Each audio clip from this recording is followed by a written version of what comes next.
श्रीमती प्रभावती भास्करराव शिंगणे यांचे वयाच्या 85व्या वर्षी वृद्धापकाळाने निधन। बुलढाण्यात पार पडले अंतिम संस्कार। सहकार महर्षी स्वर्गीय भास्करराव शिंगणे यांच्या पत्नी, माजी मंत्री तथा राष्ट्रवादीचे नेते डॉक्टर राजेंद्र शिंगणे यांच्या मातोश्री व बुलढाणा जिल्हा केंद्रीय सहकारी बँकेच्या माजी अध्यक्षा श्रीमती प्रभावती भास्करराव शिंगणे यांचे सोमवारी सायंकाळी वयाच्या 85व्या वर्षी वृद्धापकाळाने निधन झाले। त्यांच्या पार्थिवावर मंगळवारी 16 सप्टेंबर रोजी बुलढाणा येथे अंत्यसंस्कार पार पडले।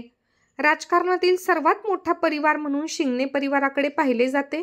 दिवंगत भास्करराव शिंगणे यांच्या राजकीय काळात प्रभावती शिंगणे यांनी कार्यकर्त्यांना अत्यंत प्रभावीपणे सांभाळले।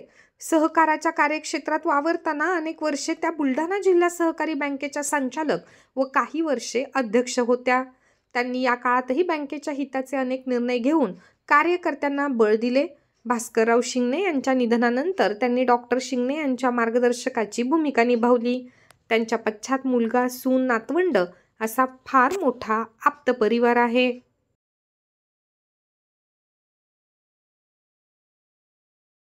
Questo